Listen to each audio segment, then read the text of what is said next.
마태복음 7장 21절부터 27절까지입니다.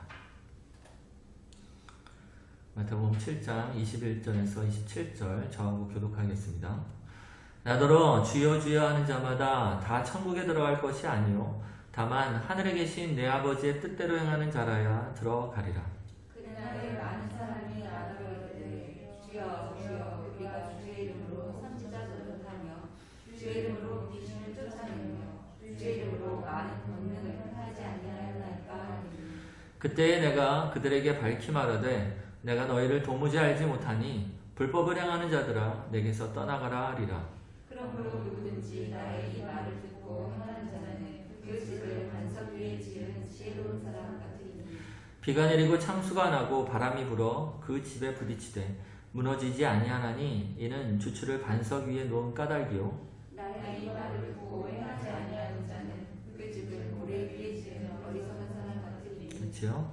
비가 내리고 창수가 나고 바람이 불어 그 집에 부딪힘에 무너져 그 무너짐이 심하니라. 아멘. 오늘 산상수훈의 마지막 말씀입니다. 산상수훈을 통해서 우리가 받은 은혜와 또 주님의 그 교훈들이 굉장히 많이 있습니다. 그간에 주신 것들을 좀 이렇게 묵상하시고 또 그 안에 좀 하나님의 은총과 은혜들을 경험하는 우리가 되시길 바라요. 산상수훈의 말씀을 쭉 다시 한번 요약하자면 맨 처음에 산상수훈은 팔복으로부터 시작하죠. 8가지 복에 대해 이야기하시고 교훈을 하셨습니다. 율법을 새롭게 하시고 그리고 나서 이 교훈을 정리하셨어요. 그게 이제 7장 12절이죠. 대접을 받고자 하는 죄로 너희도 남을 대접하라. 이것이 율법이 말하는 바다. 이렇게 얘기하시면서 모든 주님의 말씀들을 정리하셨습니다. 그리고 나서 13절부터 오늘 본문 27절까지는 몇 가지 경고들, 도전들을 주고 계세요. 13절부터 27절은 어떤 교훈이 아닙니다.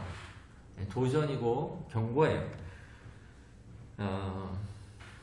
13, 14절은 우리 가운데 좁은 문으로 들어가 좁은 길을 걸을 것을 촉구하고 계세요. 지금까지의 가르침을 따라 나오라 이렇게 얘기하시고 계시는 겁니다. 지난주에는 거짓 선지자들에 대해서 이야기하면서 그들을 조심해라. 왜냐하면 그들이 너희들에게 가르쳐준 이 모든 교훈들을 뒤엎어 놓을 거다. 혼동시키고 오염시킬 거다. 그렇기 때문에 그들을 조심해라. 이렇게 얘기하고 계세요. 그리고 마지막으로 경고를 하고 계시는데 누구를 향해서 경고를 하고 계시냐면 이 말씀을 듣는 사람들, 그 당시에 제자들과 주변에 있었던 하나님의 백성들에게 이 경고를 하고 계세요. 마찬가지로 이 경고는 우리들에게 하고 각 성도들에게 하고 있는 내용들입니다. 거짓 선지자가 있다면 거짓 신자들이 있다.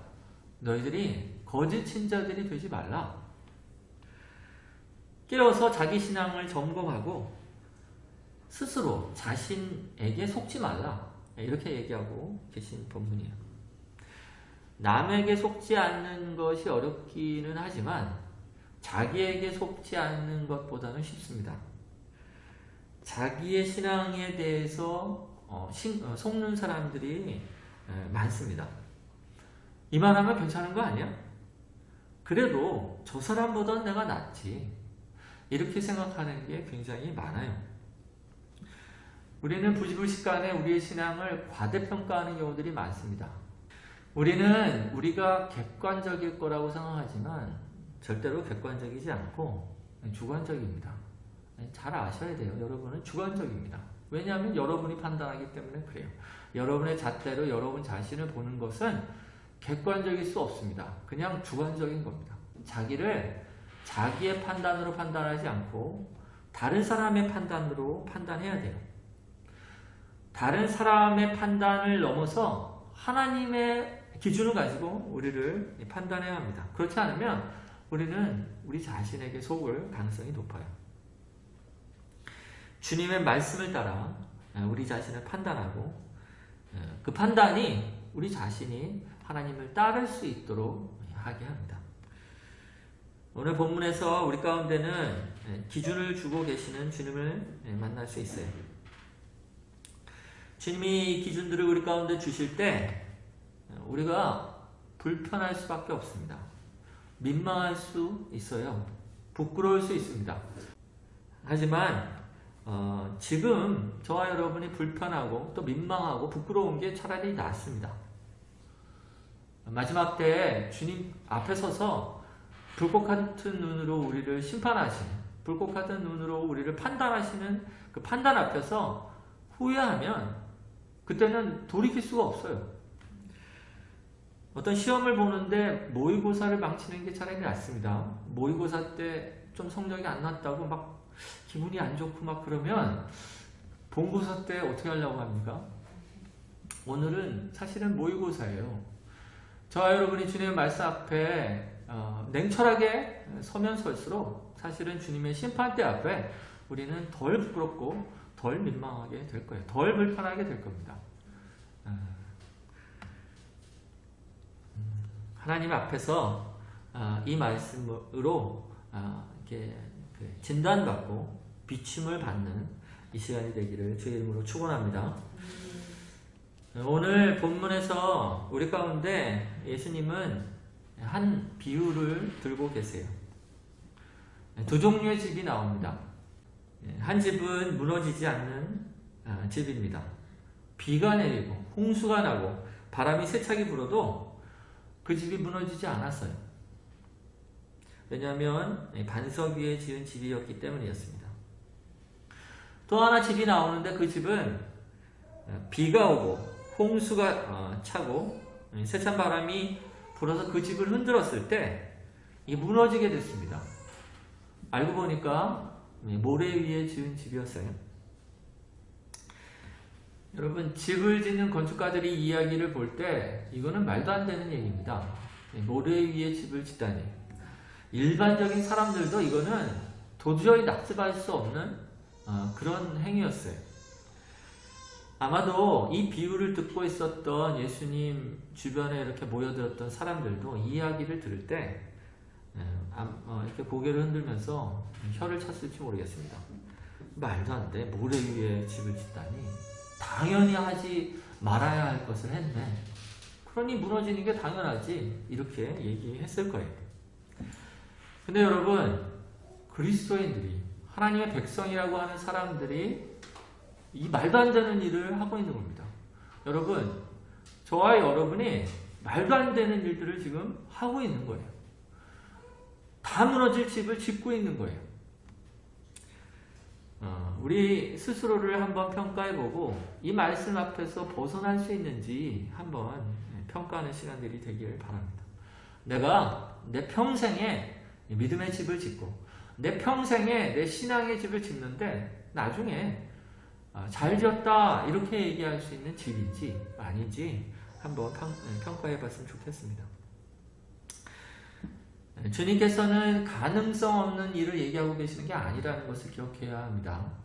이 일들이 비일비재한 거예요. 많은 신자들 가운데 이 일들이 비일비재하고 이 일들이 깨닫지 못한 상황 가운데 일어나고 있기 때문에 예수님은 우리 가운데 경고하고 계시고 이 말씀을 통해서 너희가 경계를 삼아라 라고 말씀하고 계시는 겁니다. 오늘 말씀을 통해서 우리 가운데 가르치시는 교훈을 몇 가지 보고자 합니다. 첫째로 본문이 말하는 이 비유가 말하는 내용은 참 그리스도인과 거짓 그리스도인은 비슷하다라는 거예요. 잘 지어진 집과 못 지어진 집을 얘기한 게 아닙니다. 잘 지어진 집과 잘 지어진 집이에요. 근데 보이지 않는 곳에서 차이가 난 거예요. 밑바탕이 반석 위에, 밑바탕이 모래 위에 있었어요. 그러니까 겉으로 볼 때는 어느 집이 잘 지어졌는지 확인할 수가 없었어요. 21절에 보면 이것을 주님이 이렇게 얘기하십니다. 너로 주여 주여 하는 자마다 다 천국에 들어갈 것이 아니요. 이렇게 얘기하세요. 여러분, 주여 주여 하는 자마다 천국에 들어가는 것이 아니기 때문에 우리가 주여 주여 하면 안 된다고 생각하면 오해입니다. 주여 주여 해야 돼요. 네? 주여 주여 하지 않으면 구원을 받지 못합니다. 우리가 예수님을 주님으로 고백해야 구원을 받아요. 로마서 10장 9절에 보면 내가 만일 내 입으로 예수를 주로 시인하며 또 하나님께서 그를 죽은 자 가운데 살리신 것을 내 마음에 믿으면 구원을 받으리라. 우리가 예수님을 보고 주님, 주여 이렇게 얘기해야, 이렇게 고백해야 구원을 받습니다. 근데 문제는 뭐냐면요, 그렇게 고백한다고 해서 모두 다 구원을 받는 건 아니에요. 적어도 주님이라고 고백해야 구원을 받기는 하지만 주님이라고 고백한 모든 사람이 다 구원을 받는 건 아닙니다. 그러니까 교회에 와서 예수 그리스도를 주님이라고 고백하는 모든 사람에게 하나님의 구원이 있는 것은 아니라고 얘기하고 계시는 거예요. 교회 안에, 하나님의 교회 안에, 수많은 교회 안에 비슷비슷하지만 참신자와 거짓 신자가 있다는 것을 주님이 얘기하고 계세요. 거짓 선지자의 경우처럼 양의 옷을 입고 그 속에는 노략질하는 일이라 이렇게 얘기한 것처럼 거짓 신자도 겉으로는 뭐 양이라고 얘기해야 되나요? 여기서 이제 집이라고 얘기했지만 겉으로는 참 신자의 모습을 다 보이지만 속으로는 그렇지 않는 그런 경우들이 있다. 그러므로 너희가 속지 말라 라고 얘기하시는 거예요. 무엇보다도 너희 자신에게 속지 말라 이렇게 얘기하고 계시는 겁니다. 이게 오늘 교훈의 첫 번째 내용이에요. 참신자와 거짓신자는 비슷비슷하다. 그러니까 겉모습을 보고 판단하지 마라. 이렇게 얘기하고 있습니다. 두 번째로 이 비유가 말씀하시는 내용은 뭐냐면 참 그리스도인은 주님의 말씀을 따라 행하는 사람이다. 이것을 얘기하고 계세요. 21절에 후반부에 보면 다만 하늘에 계신 내 아버지의 뜻대로 행하는 자라야 들어가리라. 이렇게 얘기하고 계세요. 다만 하늘에 계신 내 아버지의 뜻대로 행하는 자. 조금 구체적으로 얘기하면 지금까지 가르쳤던 이 모든 산상수훈, 이 교훈을 따라 행하는 자들이 하나님의 백성이다. 그 자들이 천국에 들어간다. 이렇게 얘기하고 계세요. 24절에 보면 그러므로 누구든지 나의 이 말을 듣고 행하는 자는 이렇게 얘기하면서 반석 위에 지은 집, 곧 풍파나 여러 가지 세파에 의해서도 무너지지 않을 집을 지은 사람은 하나님의 뜻대로 행하는 자, 이 산상수훈의 교훈의 말씀을 따라 행하는 자들이 반석 위에 지은 집이다. 이렇게 얘기하고 계시는 겁니다. 무너지는 집과 무너지지 않는 집의 차이는 딱 한 가지였습니다. 딱 한 가지였어요. 그거 외에는 차이가 없었습니다. 이 기반이죠, 기반. 반석이냐, 모래냐. 딱 하나였습니다. 딱 하나 차이 있는데 좀 너무한 거 아니냐, 이렇게 얘기할 수 있을지 모르겠어요. 근데 그 딱 하나의 차이가 무너지는 집이 되기도 하고 또한 견고한 집이 되기도 했어요. 저 그리스도인과 내가 무슨 차이가 있나? 외부적인 모든 것들이 다 같다고 얘기할 수 있을지 모르겠습니다. 근데 딱 하나 차이가 있는데 하나님이 그것 때문에 받아주시기도 하고 받아주지 않기도 하는 겁니다. 여러분, 우리가 억울해하면 안 됩니다. 이야, 참 하나 갖고 그러네. 딱 하나 갖고 그러네. 이렇게 얘기하면 안 됩니다. 왜냐하면 이게 본질적인 거기 때문에 그래요. 핵심적인 거기 때문에 그래요. 주님께는 그것이 가장 중요하기 때문에 그렇습니다. 이 모든 교훈들을 듣고 우리 가운데 해야 할, 우리 가운데의 반응을 요구하신 게 딱 하나예요. 이것을 깊이 이해하라, 깊이 깨달아라, 암송하라, 또 잘 설명하라, 또 이것들에 대해서 너희들이 마음에 깊은 감동으로 늘 갖고 있어라. 이런 모든 것들은 다 밀어내시고 말씀을 따라 행하라. 이렇게 얘기하고 계시는 거예요.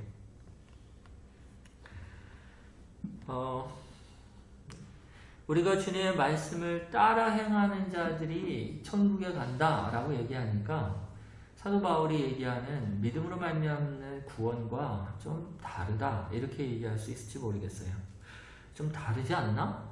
뭐가 좀 다르게 느껴지는데 이렇게 생각할 수 있을지 모르겠습니다.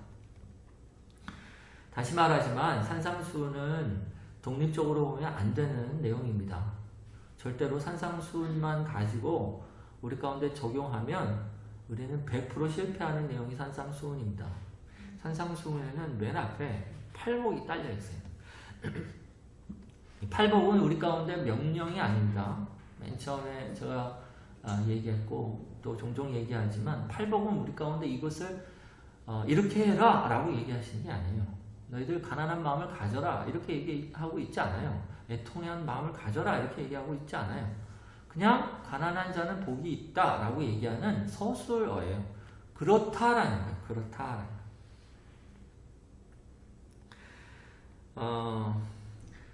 우리는 이 산상수훈의 교훈을 보기 이전에 이 팔복의 마음을 갖지 않으면 산상수훈은 우리 가운데 율법이 되고 저주가 된다고 했어요. 팔복의 마음을 우리가 갖는 길은 딱 하나예요. 예수 그리스도를 영접하고 우리 안에서 거듭나지 않으면 이 마음을 가질 수가 없습니다. 어떻게 가난한 마음을 갖습니까? 어떻게 애통하는 마음을 갖습니까?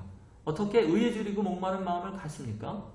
성령이 우리 가운데 오셔서 우리 죄를 깨닫게 하시지 않으면 우리 가운데 거듭나게 하셔서 우리가 어떤 상태인지를 보게 하시지 않으면 이 일들은 불가능한 겁니다. 다만 우리가 가난한 마음을 가졌는데 내가 뭔가 비정상적인 게 아닌가, 내가 애통하는 마음을 가졌는데 내가 뭔가 잘못된 게 아닌가 이렇게 생각하는 신자들에게 아니야, 너 정상적이야, 너 애통하는 거, 의에 줄이고 목마른 거 원래 거듭난 사람들이 그런 마음을 갖는단다. 물리칠 일이 아니야. 오히려 환영하고 받아들일 일이야. 이것은 성령께서 하시는 일이야 라고 확인시켜주는 거예요.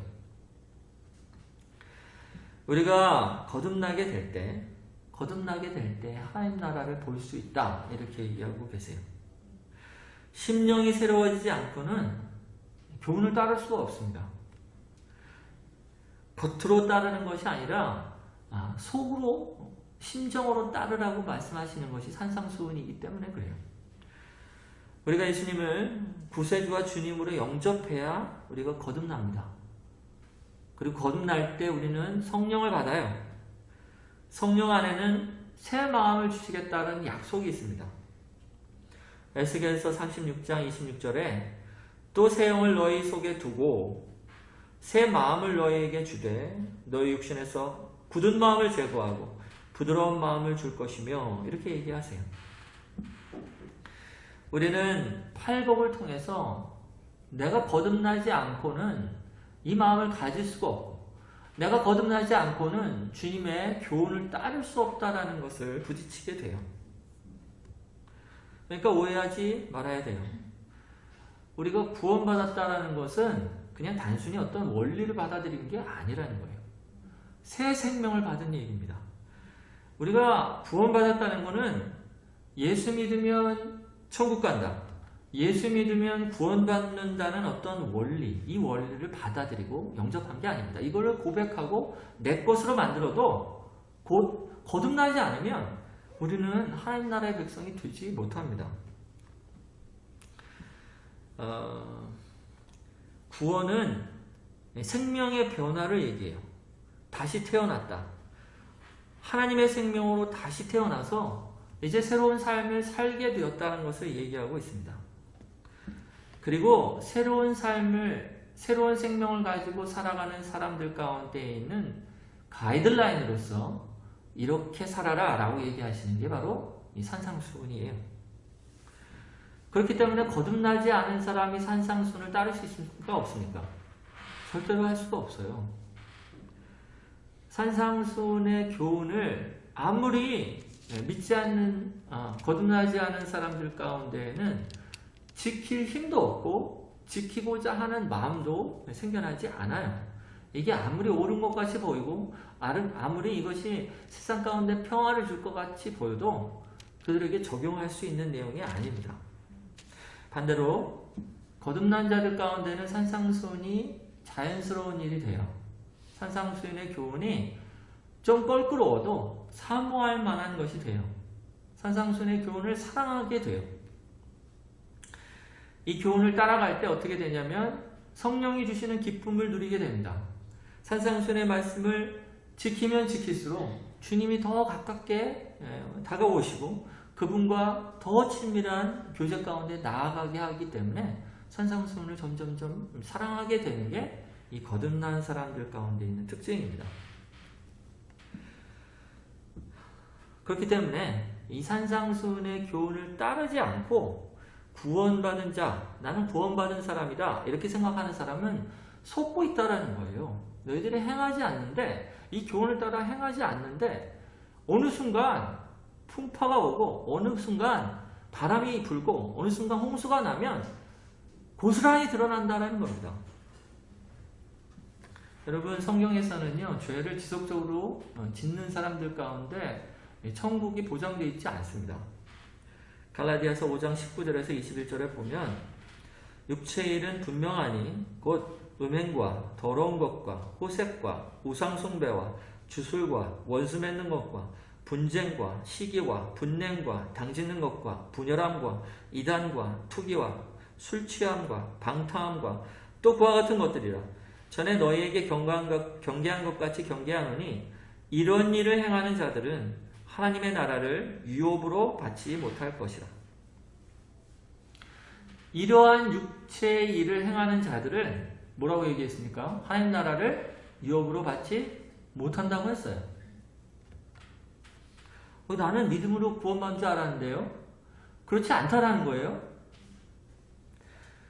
물론 우리의 행위가 천국에 가는 조건이 되지 못합니다.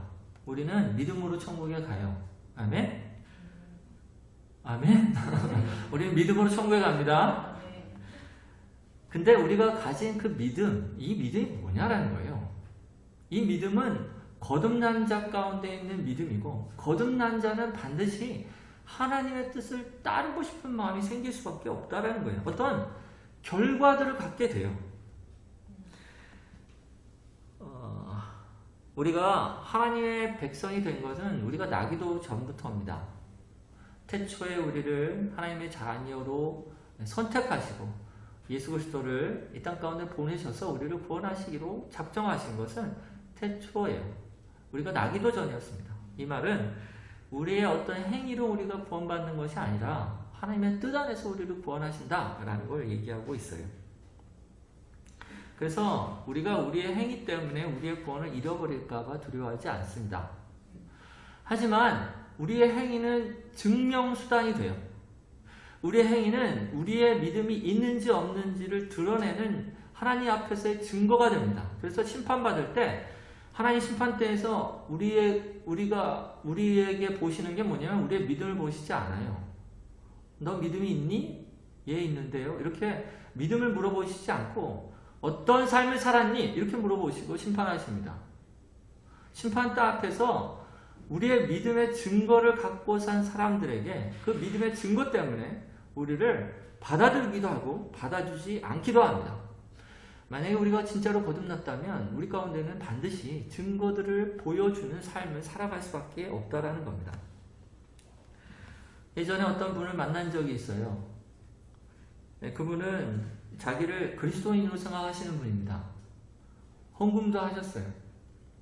근데 신앙생활에 속한 일은 전무였습니다. 교회를 다니지도 않고 말씀을 보지도 않고 당연히 예배도 드리지 않았습니다. 근데 희한한 거는 그분이 나는 천국 간다, 나는 구원받았다라는 이 확신이 있으셨어요. 처음에는 제가 긴가민가 했습니다.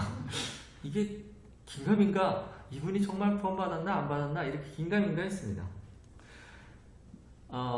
근데 확실한 건 그런 거예요. 그분이 만약에 어떤 구원의 원리를 붙잡고 그 구원의 원리를 주장한 거라면 구원받지 못하는 겁니다. 구원의 원리를 붙잡는다는 건 그런 거죠. 내가 예수 믿으면 천국 간다 라는 원리를 붙잡은 거죠. 이 원리를 고백한 겁니다. 주여 주여 한 겁니다. 이 고백을 해야 천국 갑니다. 근데 그렇게 고백을 했다고 해서 다 천국 가는 건 아니에요.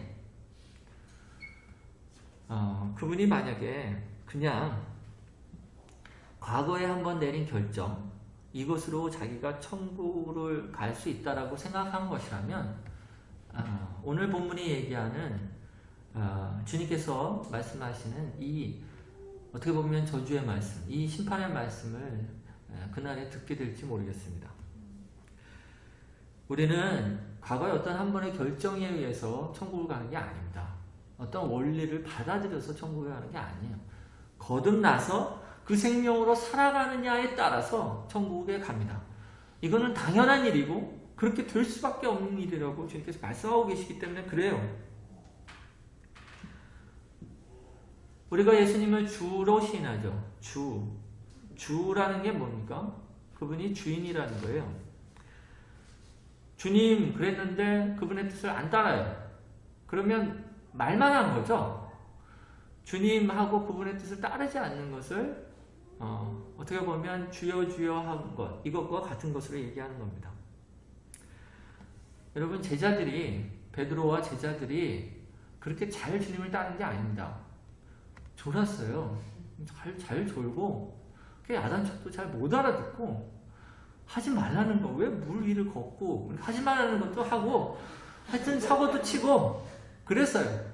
근데 주님이 베드로를 인정했어요. 베드로를 바요나 시모나 내가 보기 있도다. 그렇게 사고를 쳤던 베드로한테 이렇게 얘기한 건 딱 하나예요.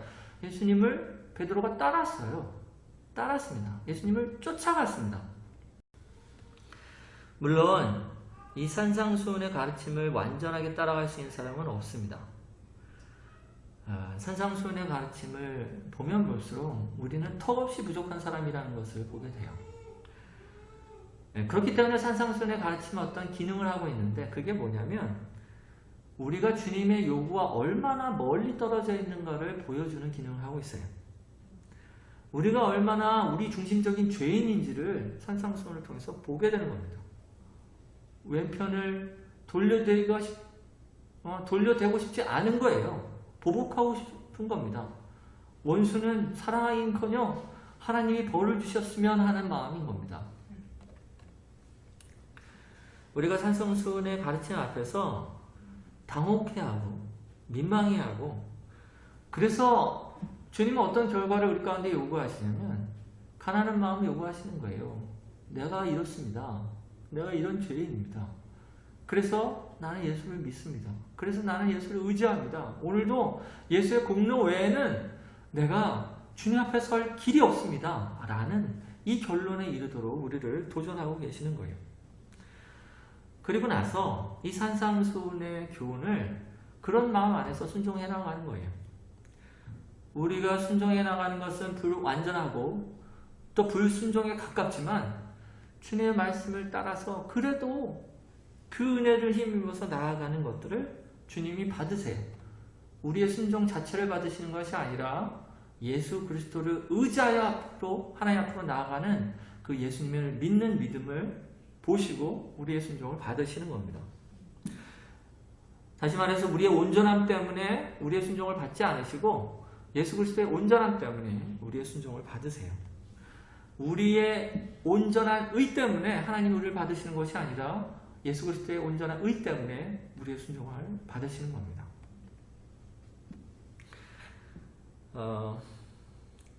우리의 순종, 여기서 말하는 산상수훈의 교훈을 모두 지켰다고 해도 하나님 앞에 우리가 나아갈 수 있는 공로가 되지는 못합니다.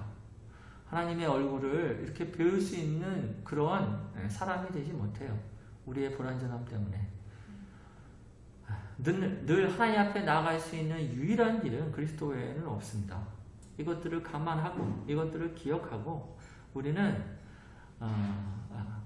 주님 앞에 그리스도를 의지하여 우리의 순종함으로 하나님을 기쁘시게 하려는 우리의 태도를 가져야 할 겁니다. 결론적으로 우리가 잘못 세운 믿음을 가지면 비가 오고 홍수가 나고 바람이 불면 견디지 못합니다. 여러분, 행하지 않는 믿음을 계속적으로 갖고 있으면요, 풍파가 나면 금방 드러납니다. 행하지 않은 믿음은 실체가 없는 믿음이기 때문에 어려움이 딱 닥치잖아요. 그러면 마구 흔들립니다. 하나님을 믿었던 건가? 내가 하나님께 소망을 뒀었던 건가? 이런 게 마구 흔들려요. 조금 신앙적 압박만 들어와도 흔들립니다. 조금 차별받고 조금만 박해를 받아도 믿음으로 행동해보지 않은 신앙, 그냥 입술로만 고백하는 신앙은 마구 흔들리게 돼 있어요. 그러니까 우리 자신의 신앙을 잘 돌아보고 정말 내가 환난 가운데도 어려운 가운데에서도 내 신앙이 견고한가 이렇게 보고, 견고하지 않다고 그러면 다른 것을 찾지 마세요. 더 공부하지 않은 것이 이유가 아닙니다. 더 몰라서 그런 게 아니에요. 주님께서 가르쳐 주신 그 가르침대로 내가 순종해 나가지 않은 그 가르침을 따라서 살아간 경험이 없기 때문에 그래요. 이 경험 자체가 우리에게는 늘 어떻게 보면 우리 자신을 부인하는 일이 포함되어 있기 때문에 그렇습니다. 원수를 사랑하려고 해보세요. 내 자신을 부인하지 않고 그게 가능합니까? 네? 오리를 가려고 하는 사람들에게 심리, 내 자신을 부인하지 않고 어떻게 가능합니까? 하나님의 말씀 앞에서 내 자신이 얼마나 죄인인 것을 깨닫지 않고 이것이 가능합니까? 그러니까 내 삶 가운데서 이것이 누적되어 있지 않잖아. 이런 어떤 삶의 패턴이 누적되어 있지 않는데 너 정말 신앙이 있어 라고 도전하는 이 마귀의 도전 앞에서 사시나무 떨듯이 떨지 않을 그럴 사람이 어디 있겠어요? 저 여러분이 견고한 신앙을 갖기를 원한다 그러면 먼 데서 길을 찾지 마시고 날마다 이 산상수훈의 교훈을 따라 한 걸음씩 나아가야 합니다. 우리의 믿음이 연약한 것이 성격의 문제가 아닙니다. 우리의 믿음이 연약한 것이 우리가 이전에 뭘 못 받아서 그런 게 아닙니다. 우리의 신앙이 정말 하나님 앞에서 진지한 태도로 말씀 앞에 서 있지 않은 것이 결국 어느 순간 풍파가 불 때, 바람이 불 때 드러나게 만든 거예요. 네. 오늘 이 말씀으로써 오늘 산상수훈을 마칩니다. 제가 여러 가지 오해들을 바로잡았어요. 저와 여러분에게 이 산상수훈이 아주 분명해진 부분들이 있을 거라고 생각합니다. 산상수훈의 설교를 마치지만 이제 이건 끝났고 이제 또 뭐지? 이렇게 얘기하는 건 아닙니다. 이제 우리 삶이 시작된 거예요. 말씀을 따라 순종하는 것이 시작됐습니다. 저는 사실은 배우는 걸 좋아하는 사람이에요. 공부하는 거를 좋아한다? 이상하지만 여하튼 공부하는 걸 좋아하는 사람입니다. 근데 제가 점점점 확인하고 있고 제 마음에 믿는 바가 있고 일종의 모토라고 얘기하는 게 있는데 그게 뭐냐면 우리가 왜 배우냐 이거예요. 왜 공부하냐 이거예요. 그거는 우리의 믿음이 분명해지기 위해서입니다. 불분명하면 믿지 않아요. 이게 모호한데 어떻게 그것을 믿습니까? 불확실하고 의심스러운데 믿지 않아요. 그러니까 우리가 믿기 위해서 배우는 겁니다. 많이 알기 위해서가 아니라 분명히 믿기 위해서 배우는 거예요. 불확실하면 배워야 돼요. 잘 안 믿어지면 배워야 합니다. 무언가 의심스러우면 공부해야 돼요. 근데 그 공부가 우리 자신의 지식을 늘리기 위해서가 아니라 우리의 믿음을 분명히 하기 위해서 그렇게 공부한다라는 거예요. 여러분 믿음이 분명해지면 그 다음에 뭐예요?